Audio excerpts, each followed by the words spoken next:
Good evening, everyone. Thank you very much for joining us for a continuation of the Flying 118 Motorsports interview series. I have a very interesting guest this evening. I have Mr. Shawn Magee of SMD Racing. So let's bring him in. Shawn, how are you? Good, Chris. How are you doing? Very well, very well. Shawn, please tell us, as I always start every broadcast here, please tell us what part of the country are you located? I'm located currently in Canton, Ohio, home of the Pro Football Hall of Fame. Excellent, excellent. And Shawn, I didn't say what you do at SMD Racing. I want to give you the opportunity to give yourself the perfect title. Sure. So I'm the owner, SMD Racing. SMD Racing is actually a racing identity of a freelance branch of that I have. I run ShawnMageeDesign.com. So I'll do anything from restaurants to racing is always how I explain it to people. So it's just not motorsports. We do branding, web, print, basically anything that's designed, we can take care of. Um, Right. and that's we have clients across the U.S. We have local clients. We have just a wide variety, and we always keep it interesting. Very cool. So that's very good, and I want to address the people who may not be as geared into your industry. What exactly are you doing? Like when you say you have restaurants or other things, what are you designing? I want you to be very specific. Like, and let's actually gear. Let's start the conversation. Go right into the motorsports. Like, what exactly are you doing with your design company for motorsports and motorsports teams? Sure, that's a great question. A sport like NASCAR really embraces design. Everything about it has design elements all over the place, from the paint schemes that wraps the entire car to sponsors to banners to ads and all kinds of media leading up to the race, promoting it, social, everything about racing and motorsports, especially in NASCAR, has those elements wrapped up into it. So I'll design paint schemes, like I said. I've even done a few trophies, helmet designs, different things like that. So it's really cool. We get to touch a lot of cool things. You know what's really cool about it is the fact that we see your work. Millions of people see your work every week, and we finally get to see the person behind all this, which is to me really cool. And I don't know how many other people would tune in and be like, "Hey, there's Shawn Magee. He designed like how many people are saying that, right?" But everyone is, I know myself included. You watch a race, and each car is very unique. The cars are designed to stand out, and a lot of time you're saying, "Oh man, that car looks really cool. Look at the design on that car. That looks really cool," right? You're the guy that's making all that happen, which is awesome. So that's what's exciting about meeting you and talking with you this evening is that I don't think many people realize that there are faces behind those designs, and you're the guy. Yeah, kind of pay no attention to the guy behind the curtain. That's those are the designers. But yeah, it's a lot of times the designers or whoever is creating, we work behind the scenes. So Right. our work is broadcasted out there, and it is really cool to watch Daytona 500 and see your paint scheme going around the track, and Yeah. hopefully leading the race. But just to be out there and to have that kind of TV exposure is really surreal sometimes, Right. especially in person when you're standing there in the moment. The moment you see the cars come around to the take the green flag and the race starts, and it kind of hits you right there. You're like, wow, like everything weeks of working up to that point, finally come to that green flag drop, and it's just really cool.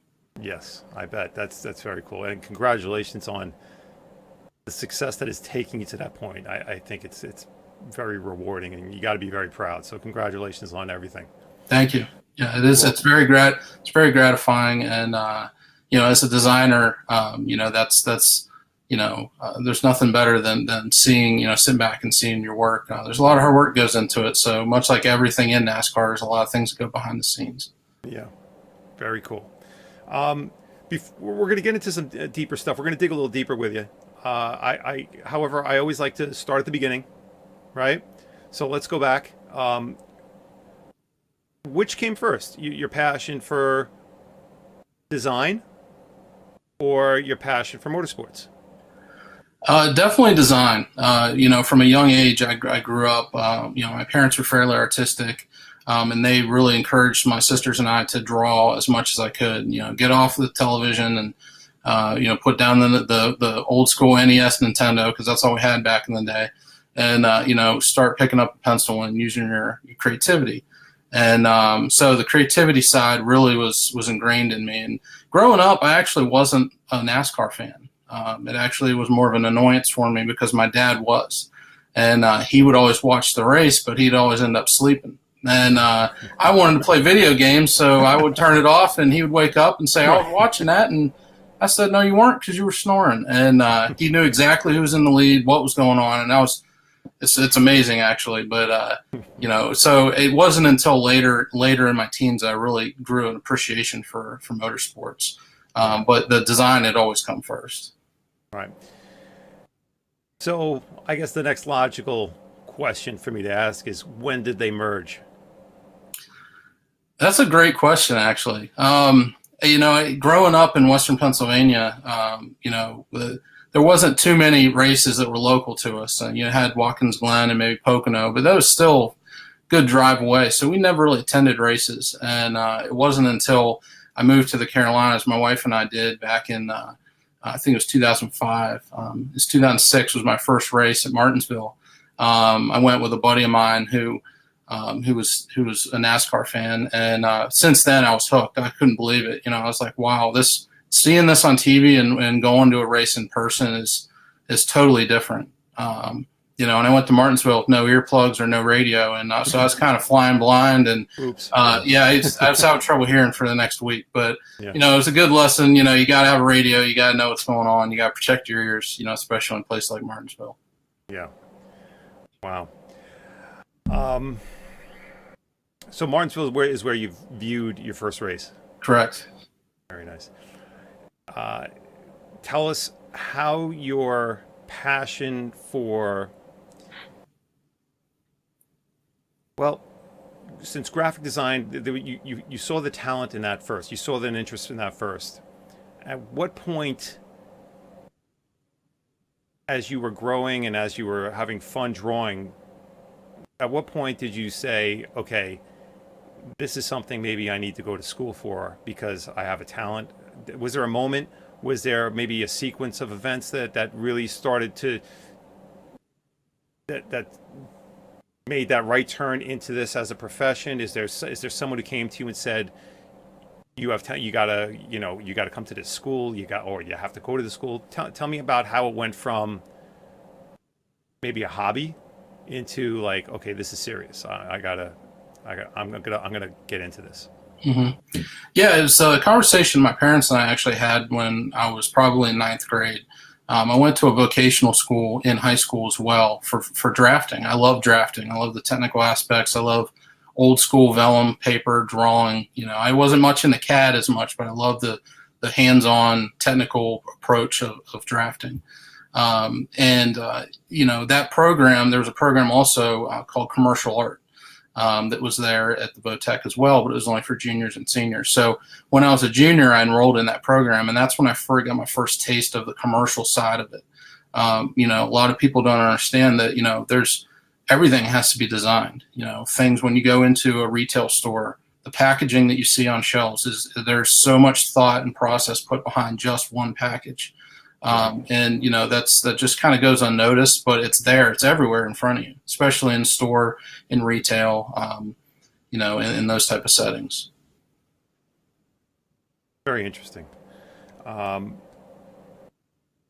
When you when you started really focusing on the design, right, and started getting serious about it, did the ability to create become easier or a little bit more difficult? Because, before you're doing it for fun, right? Yeah. Now you're doing it because it means something, or it might be putting steaks in the freezer, right? So Yeah. did it become easier or more difficult?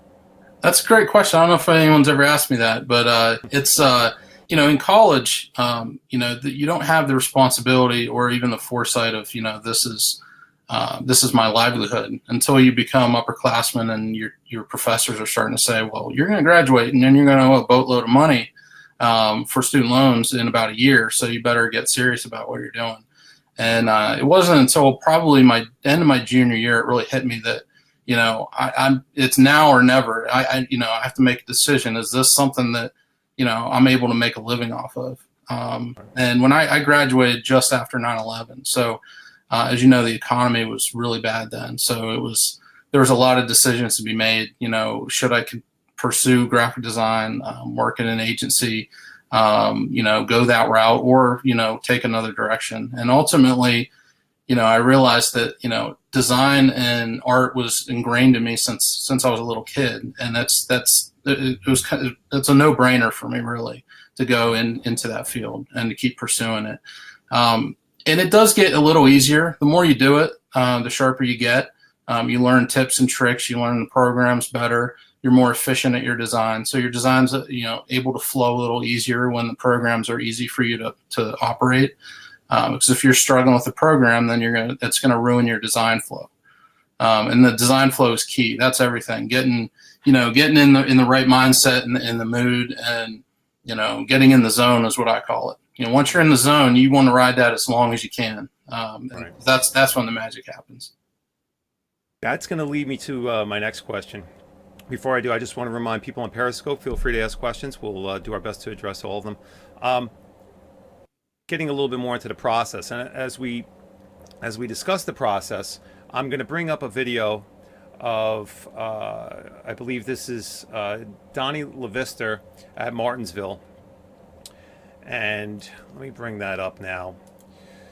And I've slowed it down a little bit so the viewers can appreciate the graphic on this vehicle, but let's explore what you were just talking about that creative process, right? And let's really break it down here, right? A team comes to you and says, we'd like you to design for our car. Is that correct? Correct. Okay. Now, does it end there and then they're like, okay, come to us in 2 weeks? Or do they just understand, or do they want to say every 2 days, send us an update, we want to see what's going on? Explain initially how that relationship begins, and then how you start that designing process. Sure. And it really is situational. It really depends on the team. Most of the time, it's we need a design by the end of tomorrow. So you really have to clear your schedule and really make it a priority. Sometimes you'll have a little bit more. You'll say, hey, we're going to run a paint scheme for this client after the next race. So sometimes you'll have a week, but usually it's not very long. In NASCAR, everything is very last minute due to the constant sponsor changes and last minute deals that are made. You have to be reactive, and a lot of times the paint scheme comes last in the deal. For the most part, my clients, they know what I've done in the past. They're familiar with my work. They'll kind of just give me free reign. Obviously, as a designer in the field for as long as I've been, you have to recognize that big brands have brand standards. For example, I recently did a Ron John Surf Shop paint scheme for Matt Tiff. I love that one. I actually, it's funny you just mentioned that one, because I was almost going to put that up on my wallpaper on my PC because I loved it so much. because I was looking through your work and came across that, and we'll get to that. The viewers will be able to see that in a minute, but I love that one. I'm sorry. Continue. Thank you. No, that's great. That's exactly what Front Row wants to hear as well. So, Yeah. that's in Ron John. So, it's cool because Ron John's such an iconic brand, and they've been around for so long, and these big brands have brand standards, and they want you to follow them. I mean, they're there for a reason, so people just don't go willy nilly and design whatever they want, and it poorly reflects the brand. I mean, there's a process to it. So I understand that, and I'm able to process that through my design. And a lot of times it's just researching. I'm familiar with Ron John, but I got on their website, I looked around on a lot of their print materials, and just got familiar. It's kind of a research phase. So I go and I familiarize myself with the client, with the type of image that they're trying to come across. And it happened to be it was their 60th anniversary, and so I was like, great. What I wanted to do was an old Woody, wood panel wagon. McDowell actually ran that a few years back, so I wanted to do something a little different. So I decided, a really old wooden surfboard look would be really cool in there, and it just kind of fit the hood of that Mustang really well. So it just like I said before, I was in a groove, and I just kept going with it, and eventually ended up coming up with that concept. That was the first one I did. So Yeah. I usually try to do at least two. Send to my contact at the team that I'm working with. They usually handle the interaction between myself and the actual sponsor. Right. So they'll handle the approvals and the feedback from them. And that went really well. They came back and said they liked the first one, and had a few minor tweaks, just for a couple things here and there with logos, and and that was it. So once that's designed, I'll take it and prepare it to send to the wrap company. So that they'll take it and kind of retrofit it to their templates, print them out to scale. They know the exact scale that a side of the car would be, and then they would handle it from that point. Very interesting. Very interesting. Are a lot of the designs that you're applying to the cars a version of a template that you have and you tweak? Like, in case you need something last minute, you have a bunch of templates that you can play with the colors or tweak a little bit? Or is everything 100% original every time? That depends on the designer, Chris. It's one of those things, like, I have a personal, standard that I always set for my design. It's ask my wife. I'll be up till 3 a.m. sometimes messing with a car that I've been messing with for 2 hours, and she'll be like, "It looks good, go to bed." And I say, "Well, there's just something not right," and I just tweak it. And I think that's my OCD with design. It has to be just right, and I think a lot of designers are like that. Yeah. But I do have a template that I have of each of the cars. So I have a Mustang template that basically is the template of the car and all the markings of the Mustang itself. But as far as the actual design of the paint scheme, that's custom every time. Right. Very interesting. Let's continue with this process, right? So now you're in the design process. You come up with an original design. Okay. That day, it's that time to send the email, send the attachment over to the big boss of the team. Mm-hmm. You send it over, and what's kind of the process there? Do you hit the send on that email and kind of sweat for 20 minutes, or are you on the phone as they receive it, open it up, and you kind of continue to tweak? Or let me know, like, how does that final stamp of approval come to you? Well, a lot of times, when I finish and I email the scheme over, it's usually like maybe 2 or 3 a.m. So I'm not on the phone with them because they're asleep or they're traveling or they're busy too. So Right. most of the time it's just an email. They kind of open it up and get to it, and a lot of times they'll just pass it along to whoever needs to look at it and kind of handle it. Sometimes I'll get a phone call and we'll kind of talk through any sort of major changes, but most of the time it's just through email. Right. For the most part, there isn't too much back and forth between myself and the clients. At least the handful of paint schemes I've designed this year. Right. Now, this is something I haven't kept up with, and I'm hoping you can clarify it for me. Obviously, in all forms of racing, one of the biggest concerns is weight savings on a vehicle. So you get into, I remember with racing, there was different, how many coats of paint can we get away with? You wanted to go as thin as possible. Hmm. I know that vinyl is applied sometimes. What I don't know. Please tell me. What are we looking at when we see your scheme on a car? Are we looking at paint? Are we looking at vinyl? Or are we looking at a combination? Most of the time, you're looking at a straight vinyl. Wow. Um, The whole so, for thing. example, the Matt Tiff, the Ron John car, that was completely printed vinyl that was wrapped around that car. Sometimes you'll have, I know Hendrick, they do a base color and then they apply secondary graphics to it, so they kind of do a combination. Most of the teams will either run just like a black truck, or a black car just to save money. Some of the lower teams will do that because they'll have to do body work, and they don't want to have to mesh an intricate paint scheme. But like the front row cars, for example, and go fast, they'll wrap the car completely. Right. From the front bumper to the back. Right. Thank you for that answer. Yeah. Because I've been wondering that. I've been like, what am I exactly looking at? Because obviously, on the cars you look, and maybe some people that are viewing this, maybe they don't know, but none of what you see on that car actually exists. The headlights aren't there, the taillights aren't there. It's all just paint. Well, it's all vinyl. It's all Mm-hmm. just the design. So they do such a good job of it, though. It's tough to tell where maybe the paint ends and the vinyl begins. But thank you for clearing that up. That explains a lot. What I'd like to do is, before we get to, I want you to review with the viewers a lot of the pictures that we have regarding some of your paint schemes and so on. But one thing I want everyone to be aware of is which racing leagues do you design for? Are you dealing exclusively with one team or multiple leagues? Or tell me, who are you doing work for?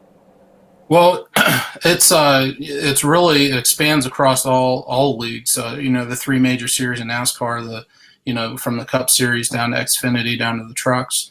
I recently did a quarter midget design for a small, I think he's 9 years old, Carter Erickson.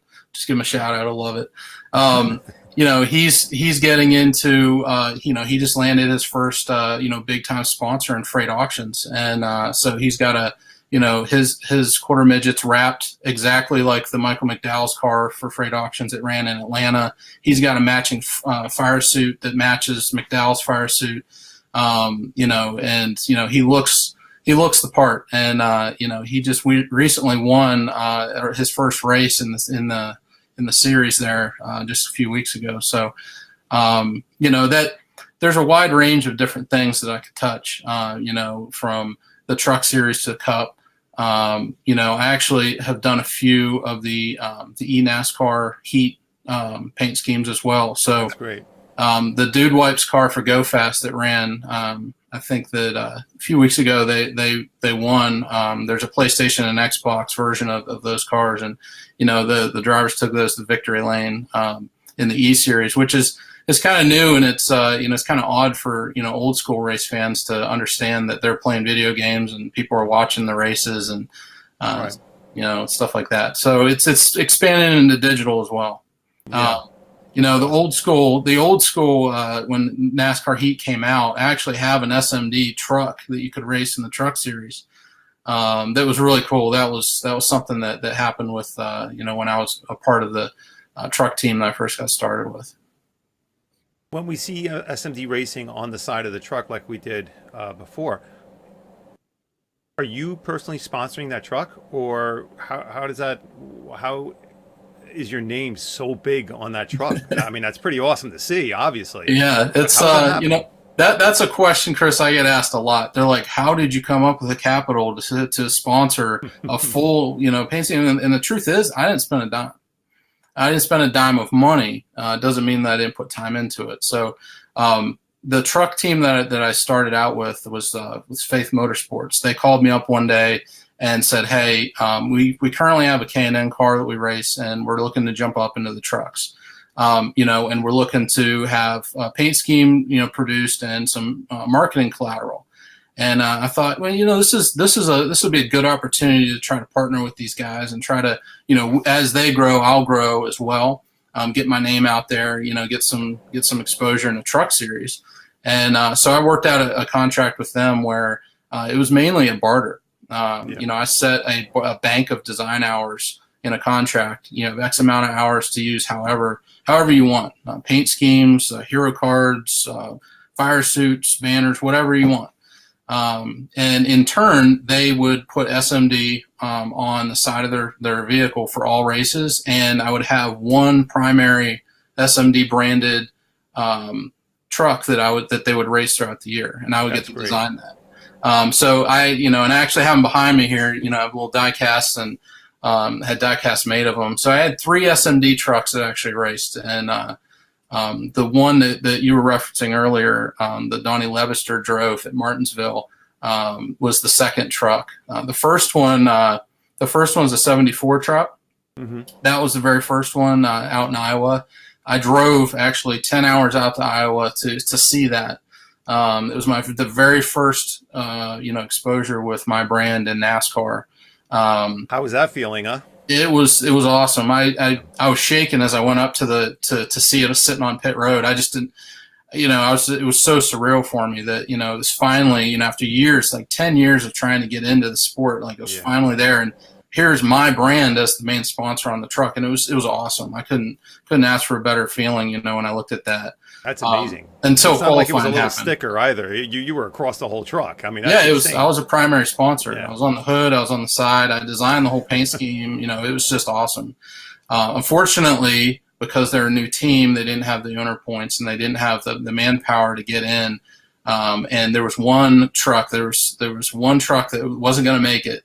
And we got in on time, but then we didn't have the owner points to leapfrog into that position, and then unfortunately they didn't make the race, so they had to pack it up and go home after that. So it was kind of a letdown, but that's racing. That's racing when you're a small team and you're trying to make it in the sport. A lot of teams experience that frustration. Sponsors as well. They'll spend a ton of money to get their brand on a truck or car that is going into a race, and it something happens. That's racing. Right. I was very disappointed, but it was a very good experience for me to go through, because I had major expectations that needed to come back down. Right. It was so incredible for them to even be there. Just a small team effort. And it's I was proud of those guys for what they did. Looking back, it was a huge feat. To go out there and compete. And eventually that truck actually was raced later by Mike Harmon, right, who is an Xfinity driver and owner, and a truck owner as well. The 74 was actually leased from Mike Harmon. We just wrapped it. So he ended up racing in Kentucky later in that season, and didn't have a sponsor lined up, and said, well, hey, this truck looks good. It's never been raced. Hey, does a sponsor mind if I run it? And so they asked me, and they said, we went ahead and just said yes, because we knew you would love it. So I said, yeah, that's great. So he ended up racing in Kentucky, and he finished the race. I forget what position, but he was towards the back. But, Kyle Busch was driving that race, and I think, got spun out a few times and wrecked. Right. But, that was a really cool moment. Yeah. I bet. That's a great story. What I'd like to do is go through some pictures with you and have you kind of describe each picture. Tell us what we're looking at. And let's go here. All right. So who are all these beautiful people? So that's my family. That would be my wife, Samantha, and my 4 kids, Braxton, Emma, Beckham, and Lincoln. Right.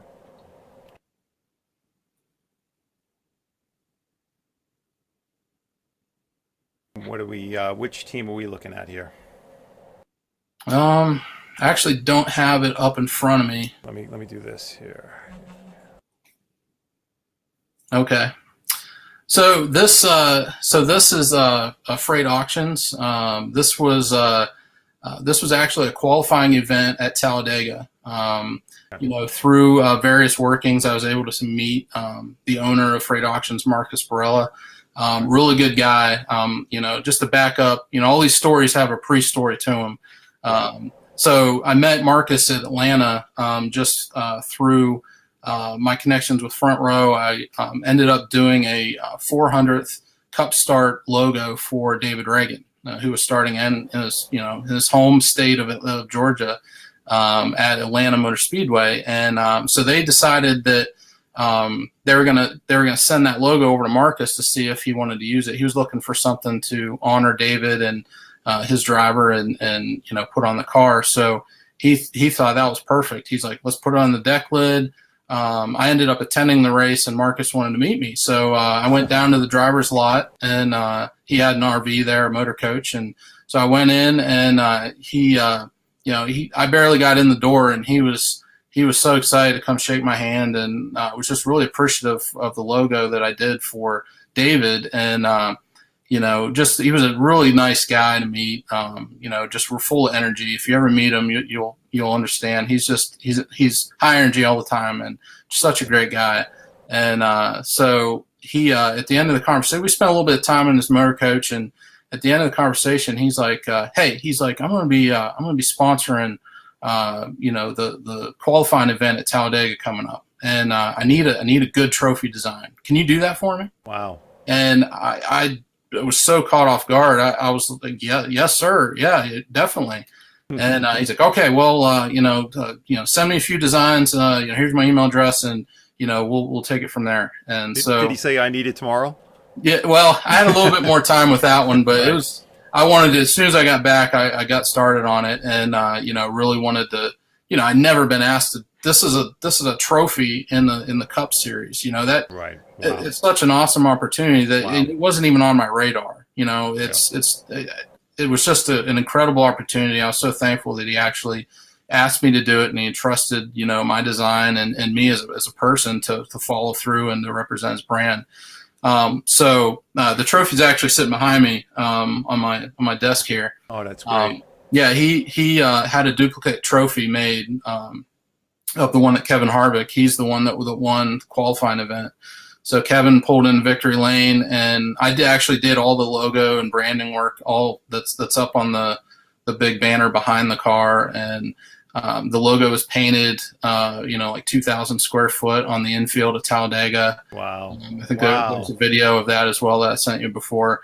Incredible. It was an awesome event. My wife was able to go with me and experience it, and it was awesome. We got to wave the green flag for qualifying. So I was up there waving. I was in the flag stand at Talladega. My wife and I both were. Goodness, and, that's unbelievable. Wave the flag to start qualifying for a handful of drivers. I think David Reagan was one of them that actually did. So that was really cool. We got to ride around the track.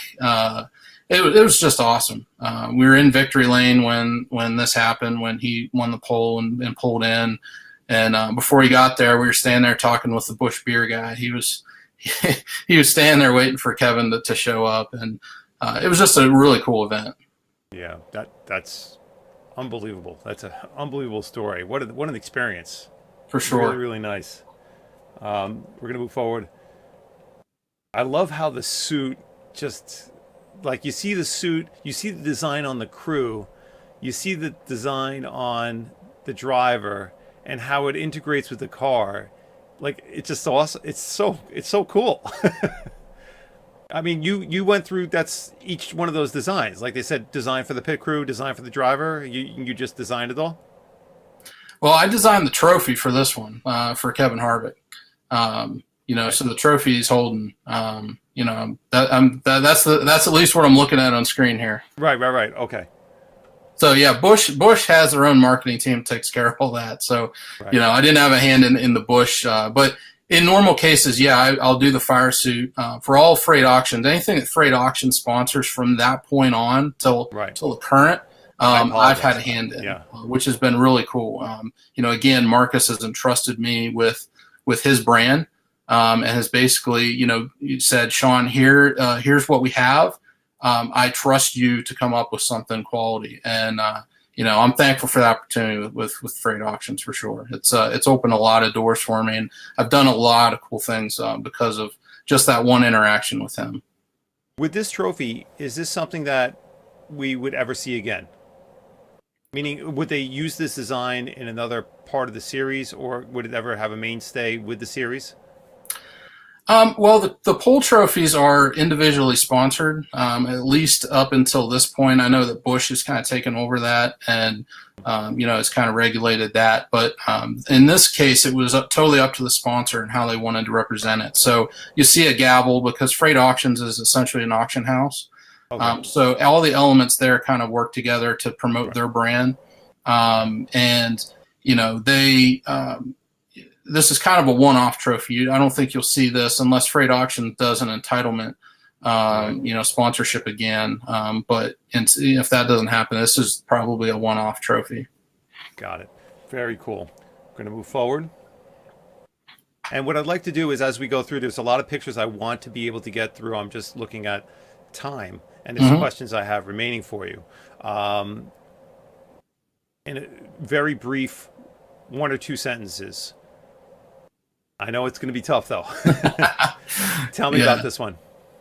Yeah, I got stories for days on each of these, but this one was a cool paint scheme that I did as part of the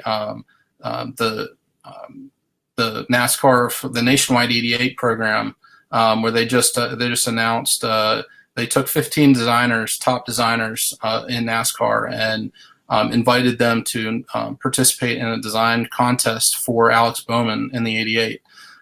So we all submitted designs, and they chose the final 4. Unfortunately, my design didn't make it.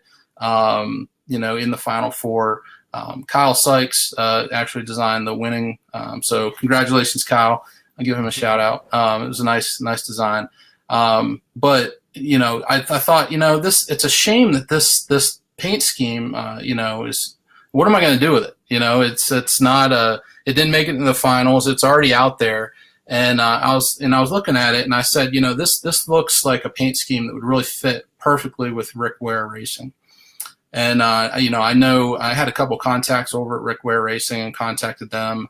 And I was talking with her, and she, I kind of explained her the situation, and she's like, well, yeah, that's something that we'd be interested in running. So contact the GM there, and he's like, yeah, go ahead and mock it up with Jacob Companies on it, and we're interested in running at Watkins Glen. So I was like, great. Oh, man.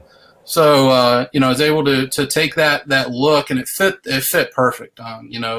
Trimax did the paints, or did the wrap on that, the printing of it, and it turned out great. The color was vibrant, and I love this. Good on track. Love this one. So. This one looks amazing. I love how you can. Sometimes you got to take a closer look, but it looks like rivets along the bottom.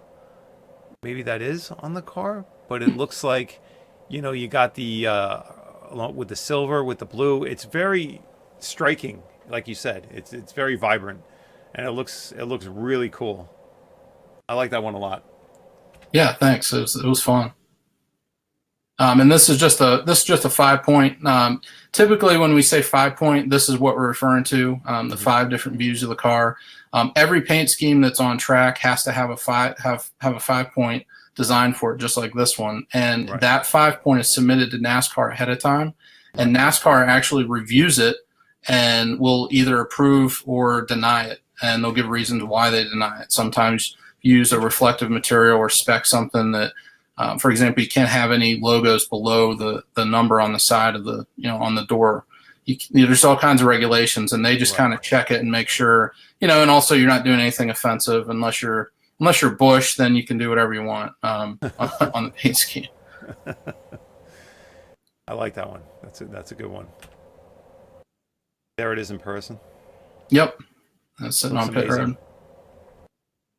Really amazing stuff. Wow.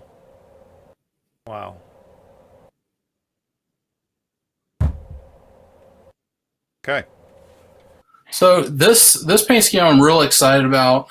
This is obviously the throwback car for Corey LaJoie and Go Fast Racing. Keen parts and Corvette parts, which are one and the same. They're a client of mine that I've designed their cars throughout the season. So you'll see their orange base car, which I think runs 5 different races throughout the season. And we have a special Martinsville scheme coming up. I can't say what it is, but it's it's going to be good. It's going to be eye catching, and it's going to be fun. So we'll in the next couple of weeks we'll be looking for that release. But this scheme was really fun to do. Corey actually really wanted to do a Dale Jarrett throwback car, and the Crunch car was perfect. Yeah. Keen Parts and Corvette Parts, they Tom and TJ Keen, they basically said, all right, Shawn, do your thing and come up with some options for us. So I came up with a few different options. I'm not going to say what they were because I might cycle them into next year's rotation, right. But this scheme here really came across. It was striking. It looks almost like the original Crunch car, the way we were able to manipulate the Keen Parts brand, which typically is a big no-no when you're talking about big brands, but when you're dealing with the throwback, it's important to get as close to the original paint scheme, and fans are very particular about that. They'll rip you apart on social if things aren't exactly the way the original car was. So that was in the back of my mind when we were designing it, and I went through. It was approved, and the die casts have already been approved to go into production. So unfortunately, we won't get those till probably just after Christmas. Right. So it's a long wait, but coming up here in about a month, and I'll actually be at this race down in Darlington.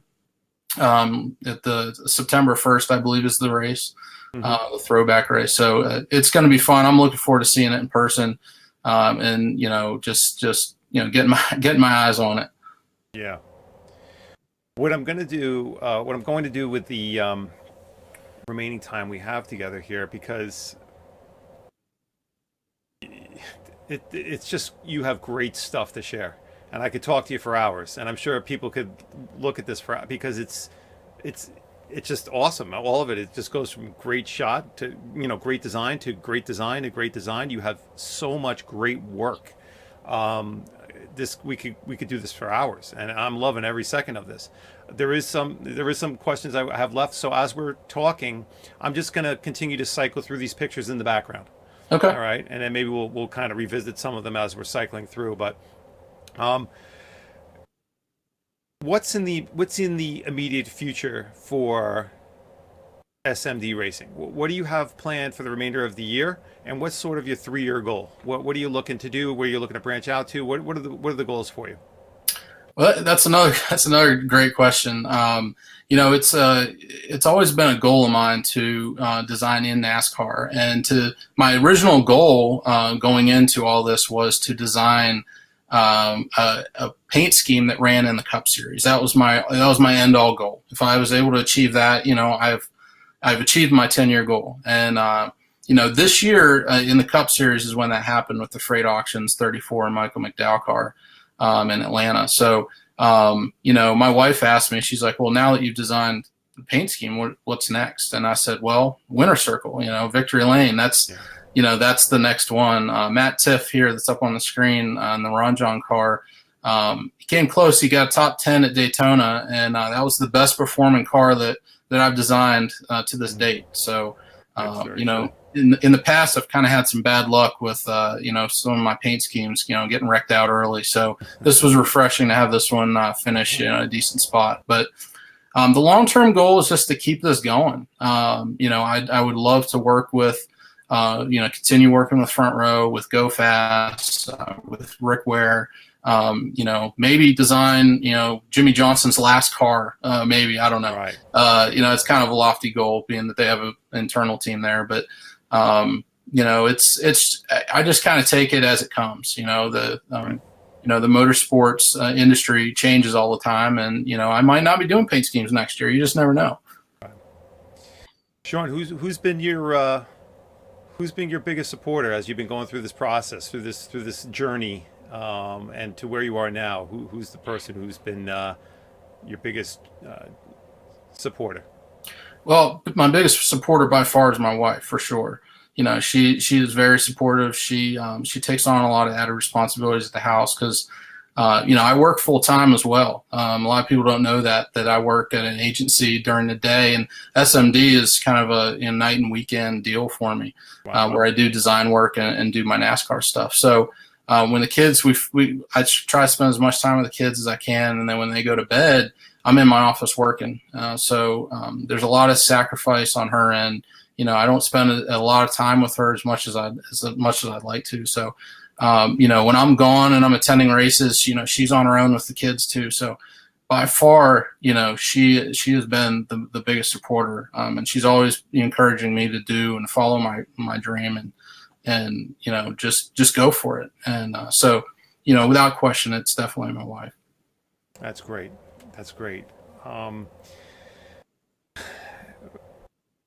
There's people out there that are going to be viewing this that are in the same field as you, and maybe you're aspiring to get to your level, who are just trying to catch that break. What advice do you have for kids, students, people that are already in your industry that are trying to make that breakthrough? What would you say to them? What would be your best piece of advice to those people who are just grinding and trying to make it? Yeah, that's it's something that I've actually have told a few people that I talk to, some of the designers that are either in school or they are just starting out in the field or they have an interest. Some of them will contact me, and I work with a few of them that I try to give them the advice that I've learned along the way, and that advice is to keep building contacts. You never know when a contact is gonna lead to something else. Just as I mentioned before with the freight auctions and meeting Marcus, that was a pivotal point in my NASCAR design career. That opportunity, just building connections, getting to the track, meeting these people, and just continually just building and talking to people. Those relationships are key. NASCAR is such a tight community that everybody knows everybody. So once you know one person, that person might know 4 other people that you need to talk to get to where you need to go. And, a lot of times it happens organically too. You just happen to bump into them, or you do something to help someone else out, or, you never know where it's going to lead, and just keep going. Set a goal and figure out how to achieve it. Just as I did 10 years ago, I said, I want to get into NASCAR. I want to start designing in this sport. I looked at my website and I started adjusting my SEO and really targeting paint scheme design in NASCAR. And eventually that small truck team found my website because of the SEO work I did. And because I was part of that truck team, it got me into the truck series, and it just kept going from there. So connections, just keep building connections and building that network. One last question for you. Who was what was your biggest inspiration? What was the one thing that you kind of looked to and referenced as you were growing your career that you said, you know what, I'm going to check out what this guy's doing or this organization's doing. I want to see what he's doing. Almost like to keep motivating and inspiring you. Did you have that type of presence? Was anything like that present in your career? Yeah, and I think that any designer in the sport, either today or in the past, has to look to Sam Bass as an inspiration. I mean, he's, unfortunately he's passed, but during his time, he has done tremendous things in the sport, and basically has created pretty much all the iconic paint schemes that you see out there on track, in the back in the day. So just the things that he's been able to achieve, and he's such an awesome artist, that his body of work is just expansive and it's so impressive to look at. And I've interacted with him a few times on through social media, but before he passed, but unfortunately I was never able to meet him, and that's a big regret of mine. I would have loved to have sat down with him, and I know a few people that were good friends with him and have done work with him, and said that how nice of a guy he was, and Right. he just the things he's been able to achieve in his career, and has achieved throughout, and that he has a lasting legacy in the sport. Right. Wow. Shawn, I wish we had another 6 hours. I just, it's not just about your story and your design process, but your experiences within the industry as itself is just fascinating. Every single person that I know, and just from being an enthusiast and knowing people, and just starting off with this interview series, the stories are just awesome. And everyone has something to share. And I love it. So I really appreciate you taking the time to get into some of those details and share that with the viewers. I know, as I mentioned, that everyone's, you know, there are people out there extracting things. And as far as what you mentioned, as far as advice for people that are looking to, push themselves in the industry, great advice you gave there. So we are going to wrap up. Before we go, I want to give you an opportunity. Obviously, there's a lot of people that have affected you throughout your career and to this point and so on. Shout outs. Go for it. Yeah, that's obviously shout out to my wife. Gave her a shout out earlier. Various people. Shane Smith, I have to mention him. Is a buddy of mine, and that's an example of the connections. Him and I. He lives in California, and we collaborate on a lot of different things, and have worked together for we ran a special Vegas tribute on the SMD truck that ran at Texas, and he presented the deck lid that had all of the victims' names in that tragic shooting. Wow. To the owner of a racetrack out in California that had their child was killed in that shooting. So it was awesome to see those connections, and him and I have done so much collaboration over the past couple of years that that alone has opened the door. So very appreciative to him for a lot of the opportunities that he's shared his connections with, and vice versa. So definitely shout out to him. Definitely all my clients, like I said, Marcus Barella, Front Row Motorsports, Keen Parts crew over there, Tom and TJ, Keen, Rick Ware Racing, all those guys. Without my clients, I wouldn't be able to do this. So I have to give them all the credit. Awesome. Shawn, thank you very much for joining us. It's been totally fascinating for me. I'm a little bit out of my element with it because I'm not as familiar with the graphic design aspect of things. I appreciate your patience with me, but it's been an absolute blast hearing everything you've had to say and everything you've had to share. So thank you very, very much. This is the type of content, and you're exactly the type of person I'd love to follow up with in the future as far as new designs, things you've got going on, new projects. I love the media that you shared. Your pictures are amazing. So I wish you nothing but the best with your business and all future endeavors. Thanks, Chris. Well, I appreciate you having me on and chatting with me. Like I said, I got stories for days. I could sit here and chew your ear off about stuff. And if you ever want to have me back on, I'd be glad to do it. I definitely will. I'm going to hold you to that. All right. Do it. All right. Thank you, everyone, for joining. This video will be not only a Periscope broadcast, but will be also reflected on the Flying 180 YouTube channel. I hope everyone has a great evening, and we'll see you again real soon. Have a good night.